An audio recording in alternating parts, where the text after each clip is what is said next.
Esta é a história do dia da Rádio Observador. Ser médico já não é uma profissão de sonho?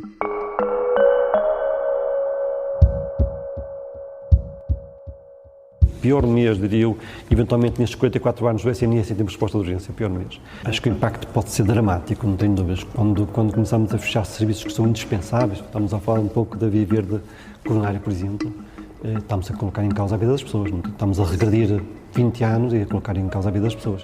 Em entrevista ao público, Fernando Araújo antevê que novembro possa vir a ser o pior mês de sempre no Serviço Nacional de Saúde.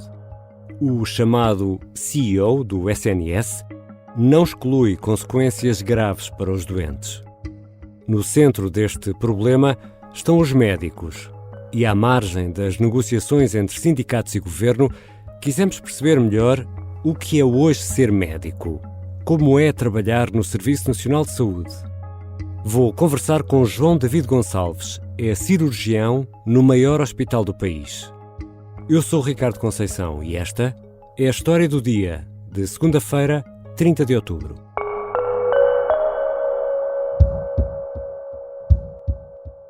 Bem-vindo, Dr. João David Gonçalves. Olá, Ricardo. O João é médico. Conte-nos onde é que está, qual é a sua especialidade, que idade tem. No fundo, peço que se apresente. Ok, meu nome é João Gonçalves, tenho 33 anos, a minha especialidade é cirurgia cardíaca e estou neste momento no Hospital de Santa Maria. Estamos a gravar esta conversa com o João no Hospital de Santa Maria. Como é que é um dia normal da sua rotina de trabalho? Explique-nos lá. O dia normal, portanto, nós entramos médicos, a grande maioria dos médicos trabalha entre as 8 da manhã. Normalmente temos a nossa atividade diária com os doentes que estão internados, temos as consultas, temos o bloco operatório, temos as salas de pensos, no meu caso, da cirurgia.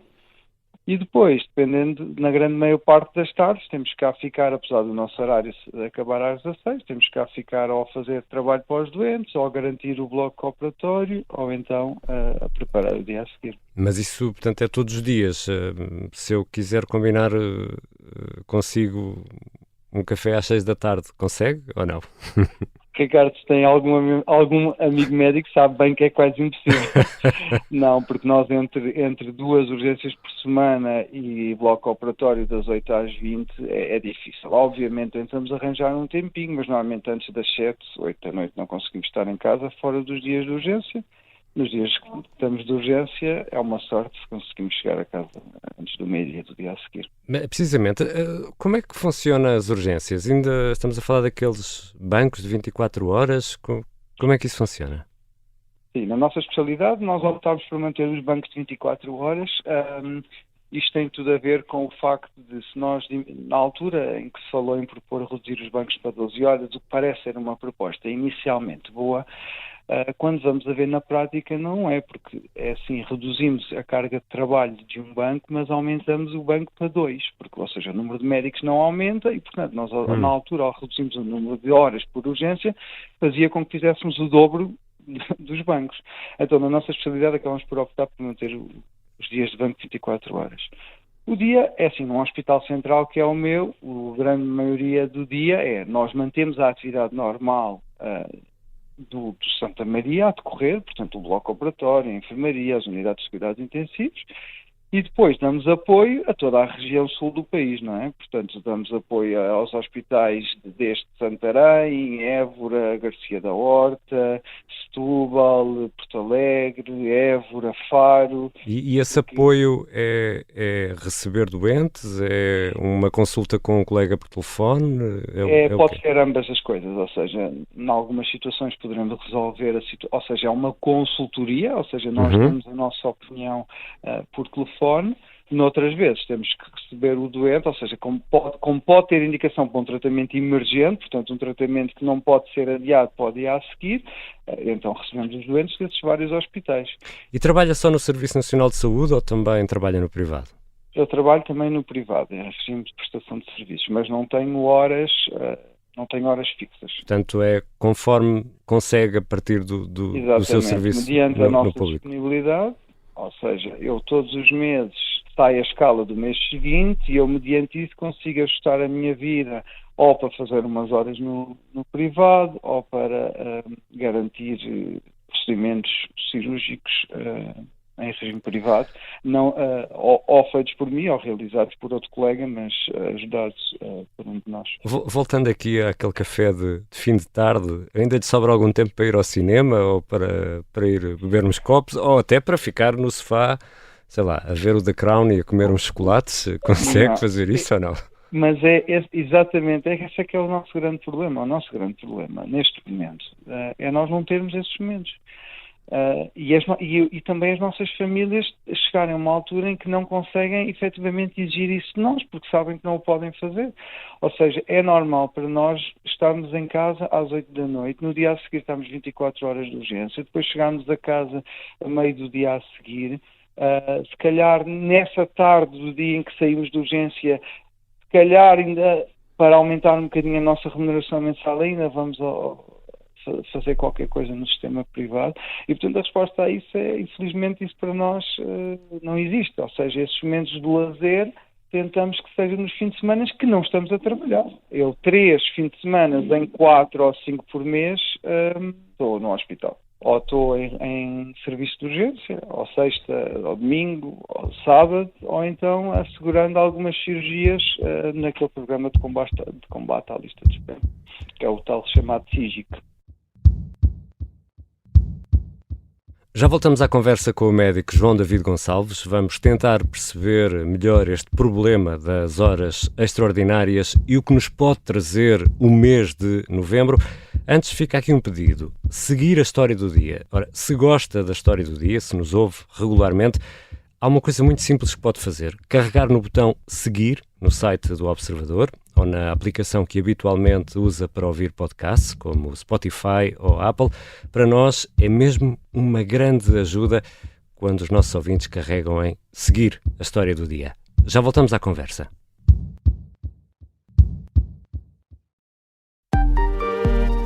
Estávamos na brincadeira e ele, de repente, conta-nos que ia desviar um avião.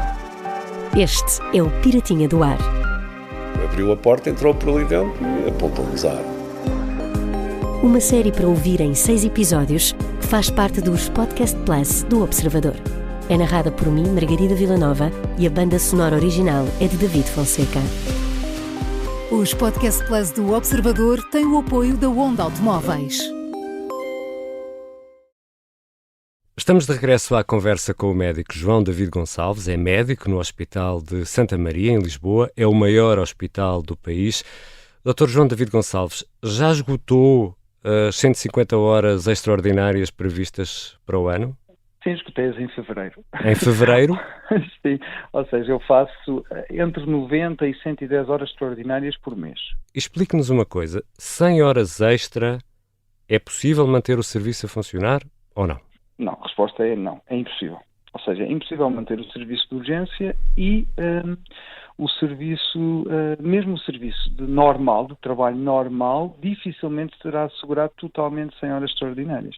Ou seja, no Sistema Nacional de Saúde só nos pagam as horas extraordinárias. Ao contrário do que às vezes as pessoas acham, que os médicos ficam à tarde lá no hospital a receber dinheiro extraordinário. Não, nós só recebemos horas extraordinárias nos dias em que estamos de urgência. Todas as outras horas que ficamos no hospital, que não seja em dia de urgência, por exemplo, se a enfermaria está mais complicada e eu ficar cá até às 8 da noite a tratar da enfermaria, ninguém paga um cêntimo. Mas isso como noutras profissões, tudo bem. Quando a pergunta é se isto dá para manter o sistema a funcionar sem horas extraordinárias, nisso é das poucas coisas que eu concordo com o Ministro, efetivamente não dá. Não vamos entrar aqui nas negociações entre sindicatos e governo, isso seria outro episódio da história do dia. Mas queria perguntar-lhe isto, porque há essa questão financeira que acabou de falar. Se, por exemplo, pagarem 500 ou 600 horas extra por ano, aí acaba a contestação, ou seja, é uma questão de dinheiro também para os médicos? É também uma questão de dinheiro, mas não é só uma questão de... Ou seja, o nosso problema não é que nos paguem mais horas extraordinárias. Nós até estamos a tentar combater que sejam tantas horas extraordinárias por ano. O que os médicos querem, na realidade, é muito simples, Ricardo. Na realidade, o que os médicos querem é que é não depender de trabalho extraordinário e de suplementos e de remunerações extraordinárias para ter um ordenado que consideram minimamente equivalente a um ordenado de um médico em qualquer outro país. Eu já nem digo da Europa, porque da Europa estamos a anos de luz, mas do mundo, não é? Portanto, quando me pergunta se nos pagam as horas extraordinárias, o problema não está em pagar-nos as horas extraordinárias. Ou seja, exatamente aquilo que nós queremos é poder ir tomar um lanche às 6 da tarde ou às 7 da tarde, é ter um fim de semana para estar com os nossos filhos. E nas propostas que nos fazem, em que nos vendem que é 30% de aumento salarial, Ricardo, não é isso que nos estão a propor. Eles estão-nos a propor uma coisa completamente diferente, que é uma alteração do nosso regime de trabalho. Ou seja, todos os dias em que eu estiver de banco e no dia a seguir não conseguir trabalhar, Ricardo, ou seja, eu trabalho 24 horas, depois a lei obriga-me a ir para casa descansar para a proteção dos doentes, que nós concordamos. Sabe que essas horas que eu vou para casa descansar, eu vou ter que as compensar, Ricardo, neste novo modelo que o Governo está a propor. E se eu te fizer 2 bancos de 24 horas, eu fico a dever 16 horas ao hospital, em que eu não tenho como as compensar em horário normal de trabalho, a não ser ao fim de semana. E, portanto, aquilo que nos estão a propor é, sim, podem dormir para casa nos dias em que fizeram 24 horas, mas têm que ficar a compensar, Ricardo. E em que dia é que nós vamos ter que ficar a compensar? Ao sábado e ao domingo. Mas sem mais médicos é impossível. É impossível. Ou seja, há uma forma de garantir os médicos, Ricardo. O problema não faltam... É assim, há uma ideia que às vezes surge no país que não está certa, e que é preciso, essa parte tem que ser clarificada, que é, o que acontece neste momento em Portugal é que há uma falta muito grave de médicos no Sistema Nacional de Saúde, mas não há falta de médicos no país. O que tem acontecido ao longo dos anos, e eu falo das pessoas da minha geração e particularmente da minha geração e daqueles 10 anos acima de mim, é que as pessoas não ficaram no sistema. Porque o que nos propõem de remuneração, e se sejamos claros, estamos a falar do meu ordenado líquido base mensal, estamos a falar de 1.800 euros, percebe? É o ordenado base mensal. É o ordenado base mensal de um médico especialista. Anda na casa, claro, que obviamente com as horas extra, com outro tipo de suplementos que eles às vezes atribuem. Este não é o ordenado que eu levo para casa todos os meses. Claro. Mas este é o meu ordenado base. Se eu trabalhasse as 40 horas por semana, como se trabalha em muitos outros empregos, das X horas às X horas, e se eu só trabalhasse essas horas, eu recebi 1.800 euros. Agora, e muitas pessoas que nos ouvem, isso é pouco... Nós não estamos a dizer que somos pobres, não é isso que estamos a dizer. Estamos a dizer é que se calhar se nós olharmos para países ao nosso lado, ou países até mais pobres que o nosso, percebe, as remunerações não são essas, percebe? Nem nessa ordem de grandeza sequer. Mas para resolver o atual estado das coisas, só se os médicos que estão nesta altura no privado, que migraram, os médicos da sua geração, na casa dos 30, 40... 30, 40, sim. Só se esses regressarem ao Serviço Nacional de Saúde, ou não? Ricardo, e como é que eles voltam? Eles voltam exatamente se tiverem propostas que sejam minimamente apelativas. Você acha que o médico está neste momento no privado, a trabalhar aos dias de semana, em que trabalha das 8 às 4 num hospital privado, não interessa qual é que seja, de repente tem uma proposta do Sr. Ministro que diz que aumenta de 30%. E depois quando vai a ver, calma, aumentas de 30%, mas tens que ir trabalhar ao sábado, tens de trabalhar 250 horas extraordinárias, estás cá todas as tardes e ainda vais ter que compensar no outro dia. O que é que esse médico pensa? Claro que não vou voltar ao Sistema Nacional de Saúde. O Sistema Nacional de Saúde é ótimo, nós vemos patologias muito mais diferenciadas, doenças mais graves, situações mais raras, patologias mais interessantes até do ponto de vista académico, do ponto de vista... até de crescimento pessoal. Para a prática clínica é fundamental, não é? Nós gostamos muito do Sistema Nacional de Saúde. Nós, médicos, gostamos de trabalhar no Sistema Nacional de Saúde, mas é assim, não podem pedir que a nossa profissão, ao contrário das outras profissões todas do mundo, seja voluntariado. O diretor executivo do Serviço Nacional de Saúde disse ao público que novembro poderá ser o pior mês de sempre. Isto quer dizer o quê? Ou, por outra, isto já se sente hoje, que estamos agora a acabar o mês de outubro? Sente-se. Eu não lhe consigo dizer exatamente, mas esta semana em que eu estou, por exemplo, o serviço de cirurgia, neste momento está a ser, se calhar, assegurado por metade dos médicos que era assegurado há uns meses atrás. Por metade. Nós não estamos a falar de 1 ou 2 elementos, estamos a falar de metade. Mas dou-lhe um exemplo que é o que me pergunta relativamente ao mês de novembro. E em Santa Maria, há colegas, a grande maioria dos colegas internos são aqueles colegas que já são médicos, mas que ainda estão em formação. Pronto. Colocaram aquele papel em que dizem que não estão disponíveis para as 150 horas. Ao fazerem isso, imediatamente saíram das escalas de urgência em novembro. E estamos a falar, imediatamente, metade da carga de trabalho do serviço de urgência desaparece. E, portanto, quando o CEO do SNS, o Dr. Fernando Araújo, diz que vai ser o pior mês, vai, porque ele sabe perfeitamente que as urgências vão ser asseguradas por metade das pessoas que normalmente o eram. E vão recorrer mais aos tarefeiros e mais a médicos que não trabalham nos serviços, que não conhecem as dinâmicas, não conhecem as patologias, que não estão tão habituados a trabalhar com estas equipas e com estas situações, e obviamente isto não vai correr bem. Nós vamos adaptar e não vamos deixar, ninguém está a vingar nos doentes, ninguém está a vingar nos utentes, percebe? Mas agora, há um risco efetivo para os doentes, ou não? Ricardo, mas é assim, o que nós fazemos é, quando nós trabalhamos e quando nós cá estamos, damos o nosso melhor. E nós faremos o nosso melhor. Agora, quando não estamos, não estamos. E percebe? E há um problema organizacional. Ou seja, eu não posso pensar que trabalhei 24 horas e que se eu não continuar a trabalhar 36 horas de seguida, vai haver doentes que vão ficar por ser vistos. Ricardo, infelizmente eu não posso pensar de outra forma. Eu tenho que ir para casa, eu tenho que descansar. Porque se eu não descansar, eu não vou conseguir tratar de forma tão eficaz os doentes que vêm a seguir. Portanto, este tipo de coisas que os médicos pedem é para a proteção dos próprios doentes. Claro que é pela nossa remuneração, claro que sim, não sejamos ingênuos e não sejamos também hipócritas. Nós, obviamente, estamos a pensar também na nossa remuneração, também nas nossas condições de trabalho, mas também na segurança dos doentes. O Ricardo não quer ser atendido por um médico que está a trabalhar 36 horas. O Ricardo não quer.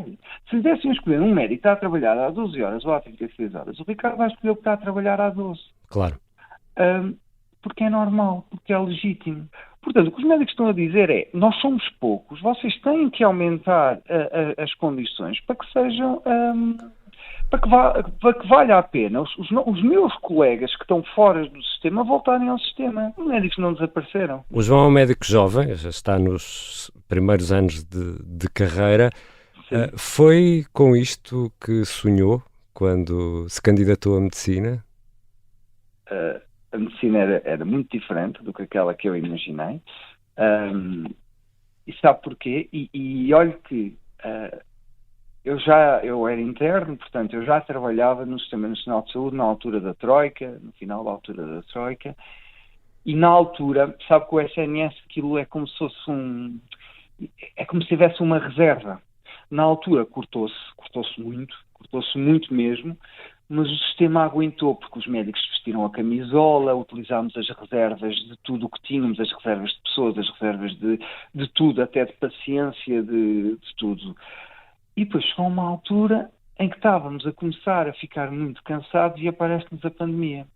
E quando a pandemia nos aparece, nós pensámos, ok, agora não é a altura para isto, vamos novamente vestir a camisola e vamos a isso. E de repente, quando a pandemia cai, é como se você chegasse a casa e teve 16 horas numa discoteca a dançar. De repente está tão cansado, Ricardo, está tão exausto, está tão farto disto tudo, que de repente cai tudo, chega a casa e pensa, isto não pode continuar. E esta história das horas extraordinárias começa quando simplesmente os médicos não conseguiram mais.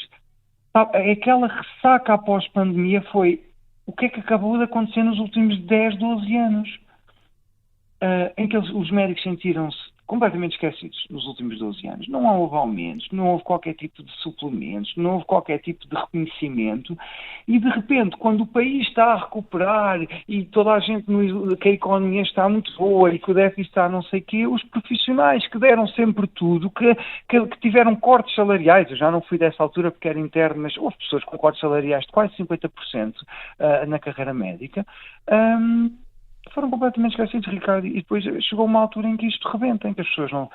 E depois as gerações mudaram também. A minha geração é diferente da geração dos 50, da geração dos 60, da geração dos 70. Ricardo, o problema há uns anos atrás, sabe? Só havia o SNS. E agora já não há só o SNS. E a Europa é pequenina, e o mundo é pequenino, e estamos todos à distância de um avião. E o que acontece neste momento é que o nosso mercado globalizou e já não existe só isto, e as pessoas já não aceitam tudo o que aceitavam há uns anos. Porquê? Porque existem alternativas. Existem alternativas do outro lado da estrada, existem alternativas na cidade ao lado, existem alternativas no país ao lado, nos outros países da Europa, nos outros países sem ser na Europa. O que mudou foi toda a gente à nossa volta a crescer, subir, e nós continuamos na mesma. Eu tenho uma filha e outra caminho. E é eu não saber quando é que vou chegar a casa, não saber se consigo ver a minha filha, é eu sair de manhã antes da minha filha acordar, é eu chegar a casa e a minha filha estar a dormir, é no fim de semana em que os pais estão com os filhos, eu estou de banco no hospital. Eu dou-lhe um exemplo, Ricardo, não estou a mentir, na semana em que estamos hoje, eu estive de banco 24 horas na segunda-feira, eu estou de banco 24 horas na sexta-feira e volto a estar de banco 24 horas no domingo, Ricardo. Percebe? E isto, o que nós dizemos é que isto não é sustentável. Eu só nesta semana, se calhar, vou fazer 30 ou 40 horas extraordinárias. Eu vou trabalhar 90 horas esta semana ou 100 horas, percebe?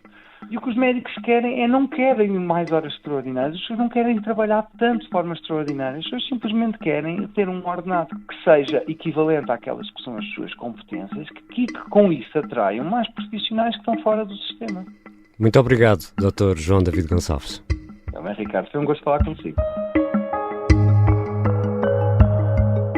João David Gonçalves é médico no Hospital de Santa Maria em Lisboa, o maior hospital do país. Esta foi a história do dia. E se gostou deste episódio, por que não partilhá-lo com um amigo ou um familiar? Para nós, é mesmo muito importante que o faça. Nada bate o passa-palavra. A sonoplastia é do Diogo Casinha, a música do genérico do João Ribeiro. Eu sou o Ricardo Conceição. Até amanhã.